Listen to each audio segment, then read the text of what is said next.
আন্দোলন হয়েছিল এবং সেই আন্দোলন একটা পর্যায়ে যখন দানা বেঁধে উঠেছে তখনই দেশনেত্রী বেগম খালেদা জিয়ার উপর আক্রোশের শিকার হয়ে হন তিনি এবং বেগম খালেদা জিয়াকে মিথ্যা মামলায় মিথ্যা সাজা দিয়ে তাকে গ্রেফতার করেছে এবং তাকে মিথ্যা সাজা দিয়ে তাকে কারাগারে রেখেছে দীর্ঘদিন এবং তাকে হত্যার পরিকল্পনা ছিল।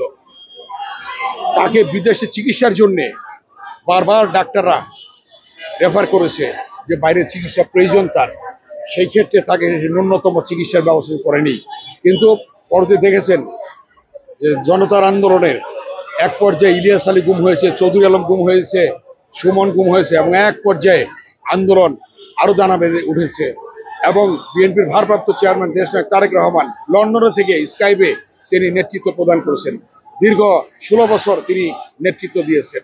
সেই নেতৃত্বের ফলে আন্দোলন যখন চূড়ান্ত পর্যায়ে এমনি একটি সময় ছাত্র জনতা মাঠে নেমেছে এবং সকলের ঐক্যবদ্ধ আন্দোলনের ফলে খুনি ফ্যাসিস্ট শেখ হাসিনার পতন হয়েছে এবং সে পতনের পরেই তিনি চিকিৎসার জন্য গিয়েছেন। আজকে তার এই 4 মাস সেখানে চিকিৎসার পরে আজকে তিনি দেশে আসছেন এবং তার এই আশাকে, এই আগমন তার আজকে বাংলাদেশের জনগণের সাহস যোগাবে আগামী দিনে ভোটাধিকার প্রতিষ্ঠায়, গণতন্ত্র পুনরুদ্ধারে বেগম খালেদা জিয়ার যে নেতৃত্ব সেটাই আজকে জনগণের মধ্যে বিরাট একটা আশাকাঙ্ক্ষার প্রতিফলন ঘটবে এবং আশার সঞ্চার হবে এবং জনগণের মধ্যে সাহস যোগাবে। তার ভিত্তিতেই আগামী দিনে অন্তর্বর্তীকালীন সরকার অধীনে নির্বাচন হবে। সেই নির্বাচনে ইনশাল্লাহ দেশনেত্রী বেগম খালেদা জিয়ার দল, বিএনপির ভারপ্রাপ্ত চেয়ারম্যান দেশনায়ক তারেক রহমানের দল, বিএনপি আল্লাহর রহমতে জনগণের ভোটে ক্ষমতায় আসবে ইনশাআল্লাহ। বেগম খালেদা জিয়া তো শুধু বর্তমানে আর বাংলাদেশি বিএনপি না, সমগ্র বাংলাদেশের গণতান্ত্রিকমী যে মানুষ রয়েছেন সবার নেত্রী। আমরা এমন একটা বাংলাদেশ আজকে ফ্যাসিবাদমুক্ত অবস্থায় পেয়েছি যেখানে মানুষ মুক্তভাবে রাজনীতি করতে পারবেন, মত প্রকাশ করতে পারবেন। আমরা চাই এমন একটা বাংলাদেশ যেখানে সবার মানবাধিকার এবং ভোটের অধিকার প্রতিষ্ঠিত হবে। সেই অগ্রযাত্রা পথে আজকে তিনি দেশে ফিরে আসছেন।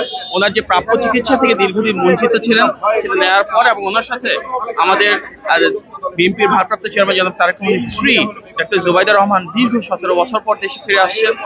এই পরিবারে বাংলাদেশের জন্য যে আন্তরিকতা, যে মমত্ববোধ, যে দেশপ্রেম, গণতন্ত্র পুনরুদ্ধারের জন্য যে ত্যাগ তিতিক্ষা, ইনশাল্লাহ তার পরবর্তীতে আমরা যখন গণতান্ত্রিক বাংলাদেশে ফেরত যাব সেটার ইনশাল্লাহ সর্বোচ্চ মূল্যায়ন দেশের মানুষের কাছে আসবে।